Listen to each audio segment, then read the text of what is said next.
What's going on, everyone? Mike from the Pipe Doctor. All right, so we're at this no heat call in Far Rockaway. We're in the basement of this multi-family house. We have a SlantFin gas-fired single-zone boiler with a fairly new A.O. Smith commercial grade. I'm pretty sure this came from Lowe's. But one of the first things I noticed, and again, this is a great tech tip, one of the first things I noticed when we walked into the house was that all the burners on the gas stove were on. It is very hot upstairs on the main level. The thermostat was reading almost 80 degrees. So one of the first things I did, I had Kelvin, hi Kelvin, go to the truck, get my my Vito Pro Pack Tech XL tool bag. It's got all my tools, but most importantly, it has my Testo 317-3 carbon monoxide monitor. And as you can see, I have 2 particles per million of carbon monoxide. When I walked in the house, it had 3. Again, a good tech tip is if you see something wrong, if you ain't checking, you're guessing. So keep that in mind. Check, for carbon monoxide. This is nothing. This is easy to put in your pocket, keep in your tool bag, but turn it on before you walk into the house. You have fresh air. And if that thing goes off, you sense something, again, you're protecting not only yourself, but also your client and making sure that everyone is safe. But anyway, to the SlantFin Sentinel 70,000 BTU gas-fired boiler. The model is SE-70DP. This model has, you can tell by the gas valve, it has a standing pilot. You can tell by the means of the thermal coupling right there. I removed the burner plate. And as you can see, we do have a pilot flame. So we know that we have pilots. And this is set to on, which it is.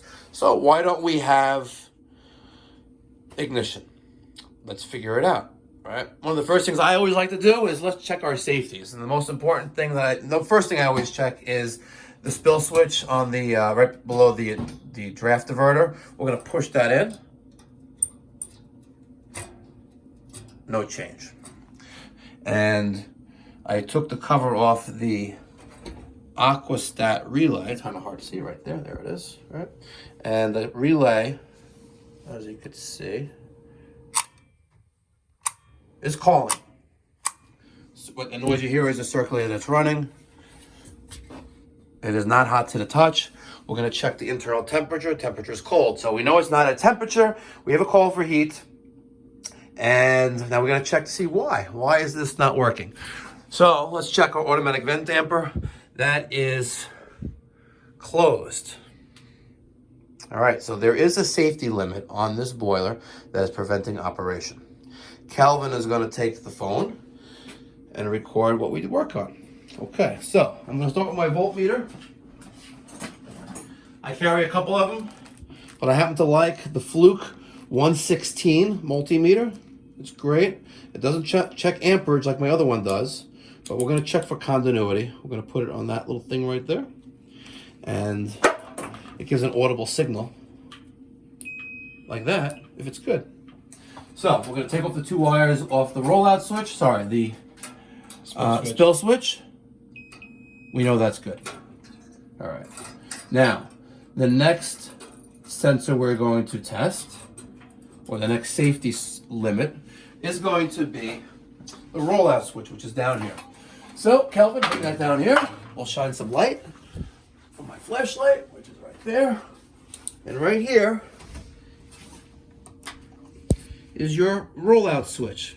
It will sense flame rollout. So I'm going to do the same thing with that. I'm going to take these off. Now, when you take these off, be very, very careful. Make sure you don't touch any metal. You don't want to short out the transformer. So, the rollout switch is also good. Now, I like to make visual observations on everything that surrounds me. Being a good technician is also being very observant. One of the things I've noticed, if you focus on the low water cutoff, we don't have any illumination on it. There's no red light, no green light, no nothing. Right? And we've got a fair amount of rust on it as well. So, I do know that the 2 yellow wires from the low water cutoff is the safety circuit. So we're going to follow those to here. There's 1 yellow wire. Right about there. And the other yellow wire. Look at that. You hear that? Do you hear that, guys? Listen. What's going on right now? Our automatic vent damper just opened up. Just by me touching wires in the high temperature Aquastat relay. So by me touching wires in a high temperature Aquastat relay, all of a sudden the boiler fired up. But guess what? Now it just turned off by me trying to put this cover back on. So we have some kind of loose electrical connection. Now let's see if we can figure that out. We still don't have a green light on the low water cutoff. Our automatic vent damper is now closed. So let's see if we carefully try to figure out what's going on here. So here's one yellow wire, and there's the other. All right, so I am going to bypass or touch these two together. Before I do that, let's just make sure, okay, that's good voltage. Now, if I touch these two together and we have action, we don't have action. So, we know it's not that. But what we will do now is see if we can find out where this loose connection is. Oh, would you look at that? I'm just touching it. You have a bad high temperature limit control. Look at that. See? Because now your automatic vent damper is spinning around. It's going to open up again. Watch and see.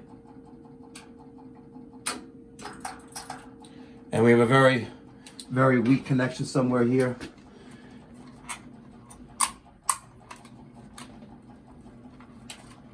I've replaced a number of these Honeywell